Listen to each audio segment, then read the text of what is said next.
طيب هلأ حنعمل quelques exercices على الشابتر 2 اللي هو limite et continuité. Exercice 1, شو عنا la fonction f définie par f de x égale 4 racine de 1 plus x2 si x est inférieur ou égal à 1, x2 moins 1 sur racine la a2 plus x2 moins racine de a2 plus x si x supérieur strictement à 1. Qu'est-ce qu'elle nous demande? Déterminer A pour que la fonction f soit continue au point 1. يعني هون احنا nous avons comme donné que la fonction est continue. Grâce à ça, on va trouver la valeur de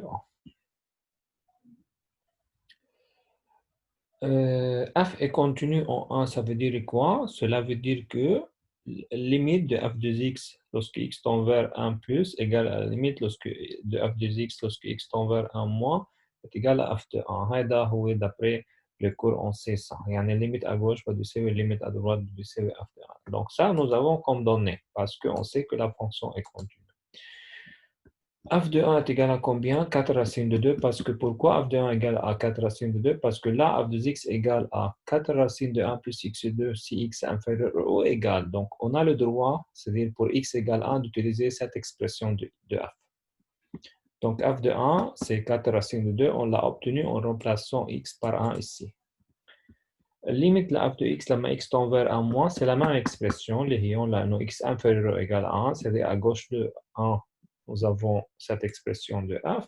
Donc, c'est aussi 4 racines de 2. Limite à droite, c'est la limite de cette quantité. Remarquons que si je remplace x par 1 directement dans cette quantité, j'obtiens quoi?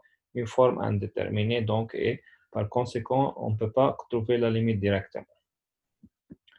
Comme d'habitude, on va faire quoi? On doit multiplier par le conjugué, c'est-à-dire on doit rendre rationnel.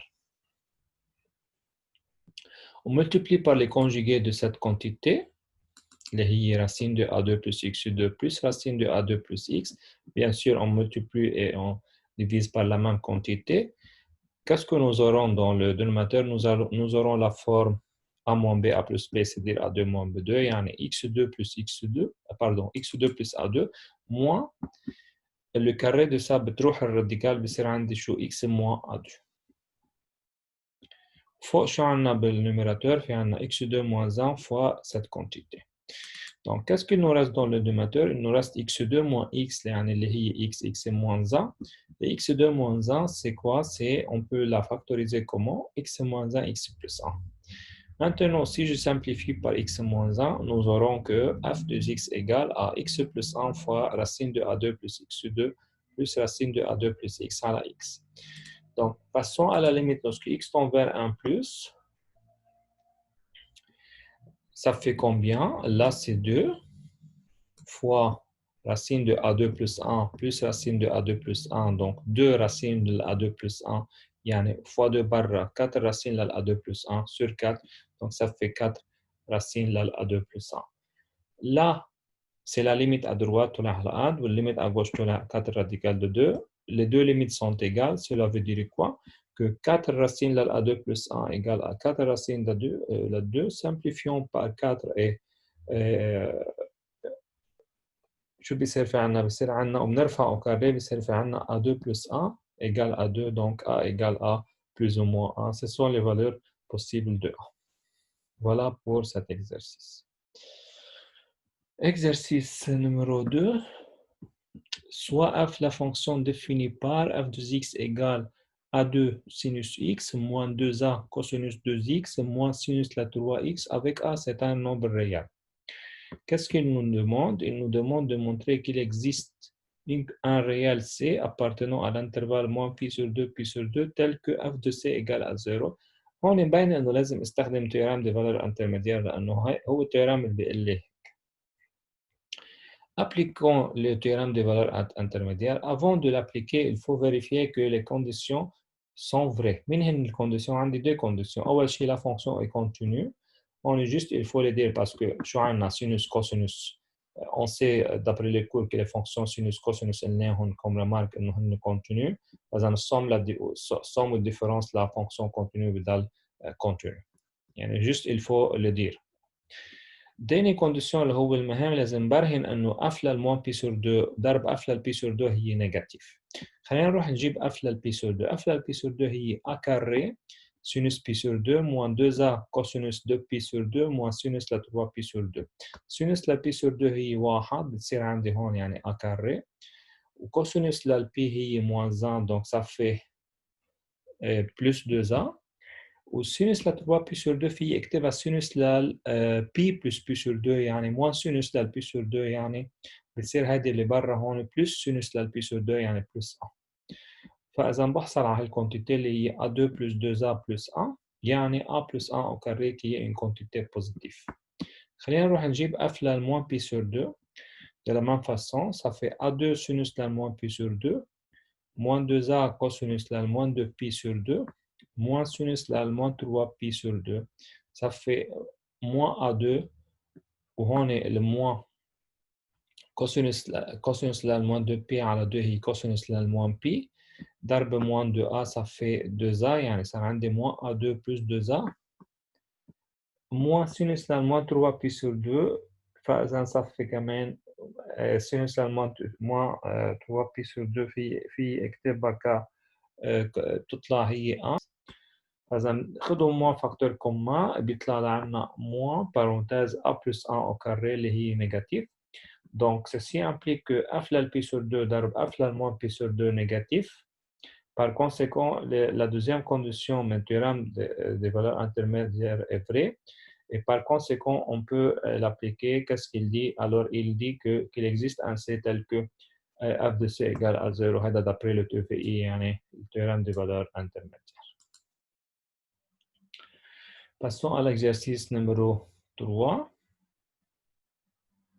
Soit f la fonction définie par f de x égale tangente x à la cosinus x moins 1 plus tangente carré x si x أكبر أو بتساوي 0 أصغر سيك من pi sur 2 a si x égale à pi sur 2 b sinus 2x على racine لل 1 moins sinus x si x أكبر سيك من pi sur 2 وأصغر أو بتساوي pi. C'est quoi la question? Déterminer a et b pour que la fonction f soit continue. كمان هون هو عم بيقول لنا انه الفونكسيون كونتينيو، نحن مش بدنا نبرهنها، لا معنى هي كونتينيو عم بيقول لنا طلعوا الا والبي لتكون هي كونتينيو. اف اي كونتينيو هلا مثل ما شايفين هون هو اف اي كونتينيو عم بيقول لنا يعني كونتينيو بكل النقاط اون بارتيكولي اون بي سور 2. ليش انا عم باخذها بي سور 2؟ عاده بناخذها مطرح ما هي عم تتغير فونكسيون، مطرح ما عندي فتحات، يعني انا هون لما اكس اصغر من بي سور 2 بتكون فونكسيون شيء، لما اكس ايجال على بي سور 2 عم بتكون شيء ثاني، وبعدين لما اكس اكبر من بي سور 2 عم بتكون شيء ثالث. عشان هيك انا يعني ركزت على بي سور 2 لانه هي عم بيقول لي هي كونتينيو، يعني كونتينيو وين ما كان انا بس حاخذ انها هي يعني حاستخدم انها هي كونتينيو بالبي سور 2 لانه انا بدي اجيب الفالور للA والبي، يعني انا بدي اربط هو ثلاثه مع بعض، هو يعني بدي اجيب الليميت على جوش، بدي اقارنه مع الاف للبي سور 2، بدي اقارنه مع الليميت على دروات. فاذا عشان هيك انا عم بشتغل على البي سور 2. Limite à gauche de pi sur 2, cela veut dire que je vais utiliser cette quantité. ما هيك؟ اوكي. شو بتساوي الاف دو اكس على gauche؟ بتساوي تونجنت اكس على كوسينوس اكس موان 1 بلس تونجنت كاري اكس. هلا اذا بدغري بدي اروح جيب الليميت هون، الكوسينوس بتسفر بالبي سور 2، يعني هون حيطلع عندي بلس لانفيني موان لانفيني كي هي ان فورم انديترميني، لانه السينوس على كوسينوس كاري هي شو؟ 1 sur 0 يعني بلس لانفيني. اوكي، وهيدي نفس الحكي سينوس كاري على كوسينوس كاري هي بلس لانفيني، بصير عندي بلس لانفيني موان لانفيني qui ont fort indéterminé. فهذا ما في يجيب الليميت degré. Il faut travailler un peu dans l'expression. Il faut simplifier par quelque chose pour virer cette forme indéterminée. شو حنعمل؟ مطرح مثل ما عملنا هون، مطرح حاعمل هذا الدينوماتور كومان هون، حيصير في عندي سينوس على كوسينوس كاري موان كوسينوس كاري بلس سينوس كاري على كوسينوس كاري. بنعرف كوسينوس كاري زائد سينوس كاري هي 1، فإذا بصير عندي سينوس إكس على كوسينوس كاري موان 1 على كوسينوس كاري. دينوماتور كومان كوسينوس كاري بتصير سينوس إكس موان 1 على كوسينوس كاري. On sait que cosinus carré plus sinus carré égale à 1، يعني كوسينوس كاري في اكتبها 1 موان سينوس كاري. فإذا بستبدل كوسينوس كاري ب 1 موان سينوس كاري بصير في عندي سينوس اكس موان 1 على ا موان سينوس كاري. هيدي في اكتبها او شوفها سو لا فورم ا 2 موان ب 2 يعني ا موان ب ا بلس ب. وبالتالي هلا سي جي سامبليفي بار سينوس اكس موان 1 من النوميراتور والدوميناتور هيبقى لي موان 1 سور 1 بلس سينوس اكس. بمجرد ما اختزلت خلص راح الفورم انديترمين اختفى صار في يجيب الليميت. دونك لوسكو اكس تون فير ا بي سور 2 موان cette quantité tend vers combien؟ نعرف نحن السينوس للبي سور 2 هي 1 وبالتالي جوابها لهيدي حيطلع موان 1 demi. C'est ça la limite de la fonction f à gauche. Maintenant, trouvons la limite à droite. La fonction à droite, elle est définie comment? نرجع l'expression, elle est définie comme ça. OK؟ فإذا إذا بروح بجيب الليميت إلا لما x تون vers p sur 2 plus حطوا مطرح ال x p sur 2 شو حيصير؟ b سينوس لل p يعني 0 وتحت راسين لل a موان سينوس لل p sur 2 سينوس لل p sur 2 هي 1 فإذا كمان تحت حيطلع عنا 0 وبالتالي c'est une forme indéterminée.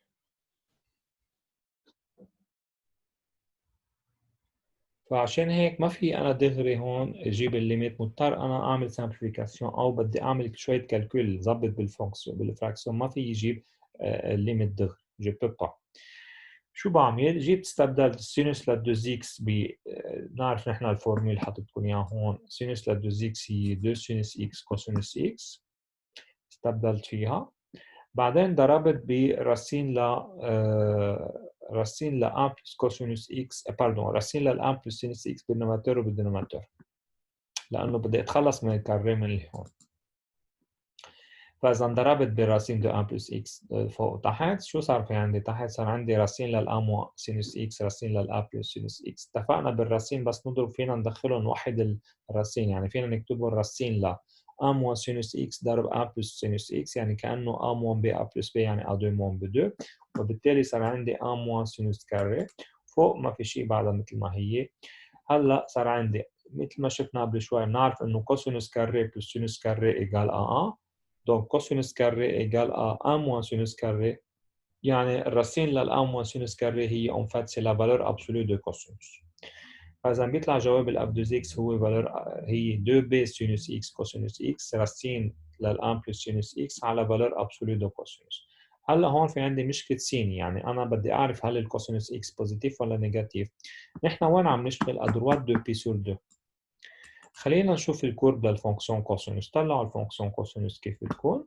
هول الكوربات لازم نعرفهم تحطوا لهم تحطوهم براسكم يعني تعرفوا كيف هو الكورب للكوسينوس وكيف هو الكورب للسينوس لانه اوقات بنعوز معلومات مثلا مثل هون هلا محتاجين نعرف السين للكوسينوس اكس. فبيجي انا بقول نحن وين عم نشتغل؟ عم نشتغل دروات دو بي سور 2 دروات دو بي سور 2 هي البي سور 2 دروات c'est-à-dire je suis là.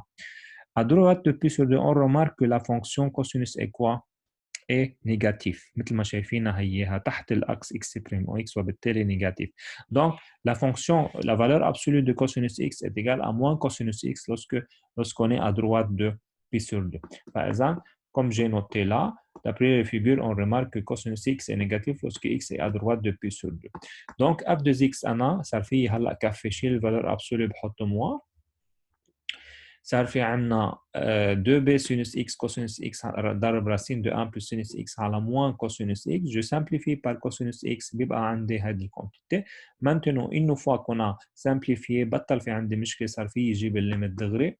Donc passons à la limite lorsque x tend vers pi sur 2 plus بتصير عندي sinus x رايحة لعند الواحد بصير هي كلها رايحة لعند الموان 2b ضرب راسين ل 2 quand x tend vers à pi sur 2 plus. هذا بيكون شو الليميت ادروات طلع موان 2 ب راسين دو 2. نحن جبنا قبل شوي الليميت اجوش طلع كمان هي موان دمي بنحطهم يساووا بعض يصير في عندي موان 2 ب راسين دو 2 ايجال ا موان دمي implique b égale 1 sur 4 racine de 2 بس نحن كمان حاطين كونديسيون ان 3 انه ايجال اف للبي سور 2. قديش هي الاف للبي سور 2؟ اف للبي سور 2 هي ا فاذا بصير عندي كمان بتطلع بتساوي موان دمي. فاذا جبنا الا والبي وجاوبنا بنكون على السؤال. هلا بدي اذكركم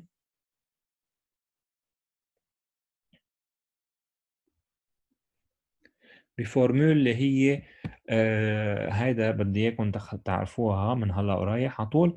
ليميت لما u تنفير 0 لسينوس u على u ايجال 1. هلا يمكن مرقه معكم بالمدرسه، كنت تستخدموها بالبكالوريا. بور لي مومون هي نحن حنبرهنها بالدرس اللي جاي. بور لي مومون حنستخدمها كفورمول.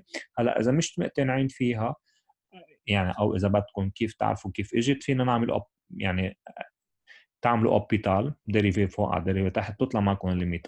اوكي، نحن ممنوع نستخدم اوبيتال، بس عم بقول لكم هيدي انه كيف من اذا بدنا ليش بتطلع اذا حدا سال حاله ليش بتطلع في طبق هلا هو اوبيتال.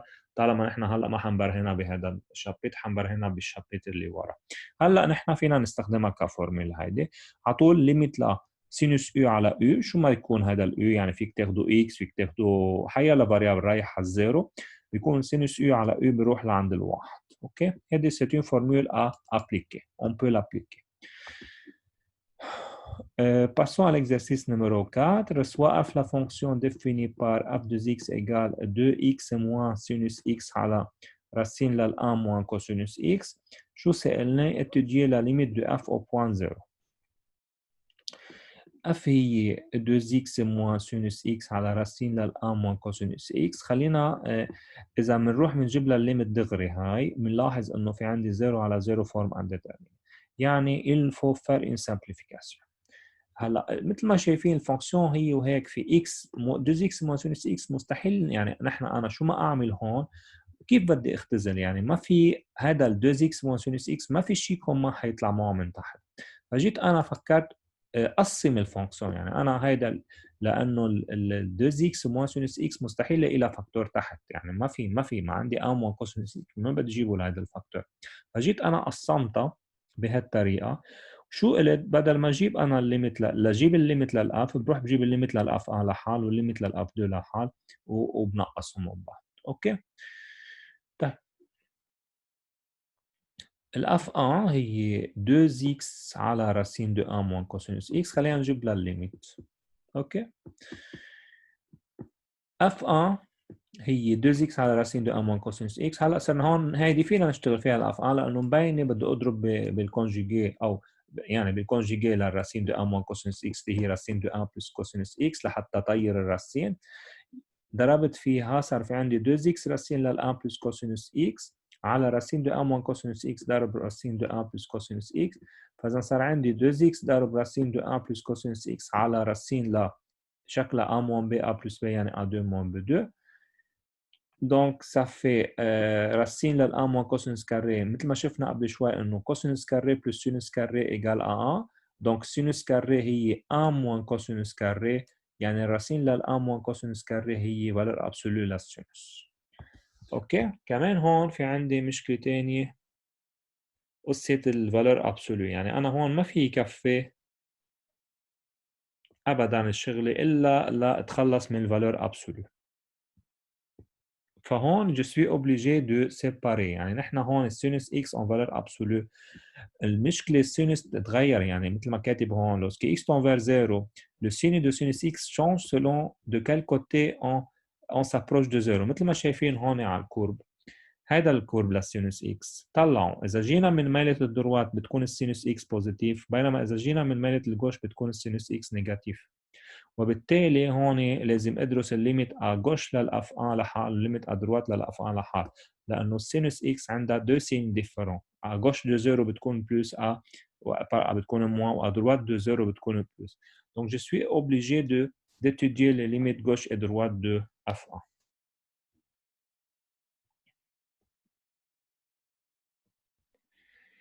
دونك سيبارون يعني فهمنا ليش هون مضطرين نفوت بقصه جوش ودروات، لانه كيف بدي اتخلص من فالور ابسولو؟ بدي اتخلص من فالور ابسولو مضطر، لانه لشيل الفالور ابسولو وكفي شغلي لازم اعرف السين للسينوس اكس. مثل ما شايفين هون جرافيكمون سينوس اكس لما كون انا جو سوي ا دروات دو زيرو، هذا الزيرو الاوريجين هون، لما جو سوي ا دروات دو زيرو بتكون السينوس اكس بوزيتيف، بينما لوسكو جو سوي ا جوش بتكون السينوس اكس نيجاتيف. عشان هيك هون لازم ادرس الليميت à gauche et à droite. À droite de 0 sinus x est positif, cela veut dire que f1 ça fait ici la valeur absolue بلا شيء بلا ما احط موان. صار 2x راسين لل 1 plus cosinus x على sinus x، بنزل x لتحت بتصير 2 راسين لل1 بلس كوسينوس اكس على سينوس اكس على اكس. هلا هيدي خلص صار في يجيب لها الليميت. ليه؟ لانه هيدي الكونتيتي هلا شفناها بالفورمول اللي نحن شفناها قبل شوي، انه سينوس اكس على اكس او سينوس يو على يو بتروح لعند الواحد لما اليو رايحه على الزيرو، وبالتالي هيدي بتكون هي الفونكسيون هون عم تروح لعند الواحد، ما في مشكله. وفوق لو انا عم بتروح راسين لل1 بلس كوسينوس حتروح للراسين دو 2، وبالتالي الفونكسيون اف 1 حتروح لعند الدو راسين دو 2. جو ريبيت، نزلت الاكس لتحت، استخدمت الفورمول انه سينوس اكس على اكس بتروح لعند الواحد، فاذا صار عندي هاي الاف 1 لو انا عم بتروح على 2 فوا راسين لل1 بلس 1 يعني 2 راسين دو 2 على 1 يعني 2 راسين دو 2. خلينا نجيب ا جوش دو زيرو. شو بيفرق بين الجوش والدروات؟ بيفرق هلا هون انه صارت مطرح الفالور ابسولو للسينوس حيصير عندي موان فالور ابسولو لسينوس، عشان باردون مطرح فالور ابسولو للسينوس حيصير عندي موان سينوس. ليه؟ لانه جو سوي ا جوش، نرجع هون نتاكد، جو سوي ا جوش دو زيرو سيتادير فالور السينوس اكس نيجاتيف، معناته بس بدي شيل الفالور الابسولو بدي احط موان سينوس انا بالاف ان هون، فاذا حيصير عندي موان سينوس اكس نفس الفكره نفس الشغل اللي فوق بس فرق في موان، فحيصير عندي حتروح الاف ان لعند مين؟ لعند موان 2 راسين دو 2، لانه في عندي السين موان اللي اجى من خلال السين للسينوس. يعني الاف 1 طلع ليميت لها 2 راسين دو 2 ا دروات دو 0 وموان 2 راسين دو 2 ا جوش. انتبهوا نحن ما عم نجيب الليميت للاف 1، نحن عم يعني مش بس هدفنا نحن مش عم ندرس الليميت للاف 1، عم ندرس الليميت للاف اللي هو اف 1 ناقص اف 2. فانا هلا شو بعمل؟ بدي اجيب يعني انا اتفقنا نحن بنجيب الليميت للاف 1 والليميت للاف 2. هلا نحن عم نجيب الليميت للاف 1 اضطرينا ندرس الجوش والدروات. هلا حروح اجيب الليميت للاف 2. اف 2 شو بتساوي؟ مثل ما شايفين هون هياها الاف 2 سينوس اكس على راسين دو ان موان كوسينوس اكس. خلينا ندرس لها الليميت. كمان هون جي ملتيبليي بار لو راسين كونجيجي لراسين اللي هو راسين دو ان بلس كوسينوس اكس، فوق وتحت بصير عندي سينوس اكس راسين دو ان بلس كوسينوس اكس على راسين للان موان كوسينوس كاري. راسين دو ان موان كوسينوس كاري قبل شوي شفناه انه هي فالور ابسولو للسينوس، وبالتالي هي الاف 2. كمان لنفس السبب مضطر ادرس الجوش والدروات، لانه السينوس اكس اللي هون الجواب الفالور ابسولو بيتغير حسب اذا جو سوي ا دروات ولا جو سوي ا جوش. ا دروات دو زيرو كوم اون ديزي تو تالور سينوس اكس اي بوزيتيف، يعني بتصير الاف 2 هي بتشيل الفالور ابسولو من السينوس، بتصير سينوس اكس راسين دو 1 بلس كوسينوس اكس على سينوس اكس، يعني راسين للان بلس كوسينوس اكس. فاذا فيك تجيب الليميت هلا لما اكس اونفر 0 بيطلع راسين دو 2. اجوش شو حيصير؟ السينوس اكس نيجاتيف بدل الفالور ابسولو حنحط موان سينوس اكس، هذا لو سول شونجمون، فحتصير الاف 2 هي موان راسين للان بلس كوسينوس اكس، يعني الاف 2 حتروح لعند موان راسين دو 2. هلا خلينا نحن شو جبنا الليميت اجوش للاف 1 والليميت اجوش ادروات للاف 1 والليميت اجوش للاف 2 والليميت ادروات للاف 2. هلا خلينا نجمع الليميت اجوش للاف، نجيب الليميت للاجوش للاف. اذا الاف هي اف 1 مو اف 2، معناتها الليميت اجوش للاف 1 هو الليميت اجوش للاف باردون، معناتها الليميت اجوش للاف هو ليميت اجوش للاف 1 ناقص ليميت اجوش للاف 2، والليميت ا دروات للاف هو ليميت ا دروات للاف 1 موان لليميت ا دروات للاف 2. اوكي، فاذا قديش الليميت ا جوش للاف 1 طلعناه نحن هون هو موان 2 راسين دو 2، والليميت ا جوش للاف 2 هو موان راسين دو 2. دونك لا ليميت ا جوش دو اف هو لا ليميت ا جوش دو اف 1 اللي هو موان راسين دو 2 موان la limite à gauche de f2 اللي هو moins racine de 2 moins مع moins ça fait plus، عشان هيك بيطلع معنا هون moins 2 racine de 2 plus racine de 2 ça fait moins racine 2. وبالنسبة للليميت à droite للأف هو الليميت à droite للأف 1 اللي طلع معنا 2 racine de 2 moins la limite à droite للأف 2 اللي طلع معنا racine de 2. فإذا ننقصهم من بعض بيطلع هو 2 racine de 2 moins racine de 2 ça fait racine de 2. Est-ce que les deux limites à gauche et à droite de f sont égales? Non. Donc, qu'est-ce qu'on peut déduire que que la fonction f n'admet pas une limite au point 0. فإذا هذا اللي صار بهذا الإكزرسيس. اضطرينا نقسّم الfonction ل2 fonctions، يعني نرجع نعمل خلاصة صغيرة شو عملنا. أكيد هيدا كان منّوش سهل، هيدا الexercice شوي dur. دونك f de x قسّمناها لf1 moins f2، قلنا بدل ما نجيب الlimit للf بنروح نجيب الlimit للf1 أو بندرس الlimit للf1 والlimit للf2 بننقّصهم. نحن عم نجيب الlimit للf1 اضطرينا نفوت بالدروات والgauche لإنه في عندي valeur absolue للsinus اللي هي بيتغيّر السين لإلها حسب إذا je suis à droite de 0 والّا à gauche de 0. كمان فإذا نحن عم بعدين طلع عندي 2 limits différents، يعني طلع عندي الgauche limit للf1 à droite 2 racine de 2 وليميت à gauche للf1 هو moins 2 racine de 2. بعدين رحنا جبنا الليميت للf2، كمان نحن عم ندرس الليميت للf2 طلع في عندي valeur absolue، اضطريت ادرس الجوش والدروات، جبت الليميت à gauche والليميت à droite للf. هلا اخر شيء conclusion، بدي نحن هدفنا بالاساس ما تنسوا بدنا ندرس لليميت دو اف، يعني بدي اشوف الليميت à gauche للf وليميت à droite للf وشوفهم اذا هل هن متساويين.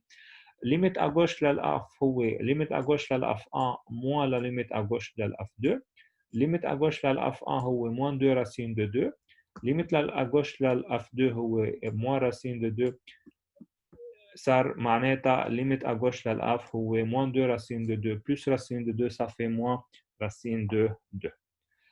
limite à droite للf هو limite à droite للf1 moins la limite à droite للf2. limite à droite للf1 طلع معنا 2 racine de 2 هي.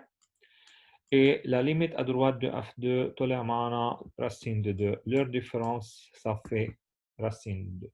Donc, la limite à gauche de f1 هو moins racine de 2. La limite à gauche la limite à gauche de f هو moins racine de 2. La limite à gauche de f هو racine de 2. Donc, les deux limites ne sont pas égales. Qu'est-ce qu'on peut déduire maintenant? Que la limite de f n'existe pas, ou bien la fonction f n'admet pas une limite en C.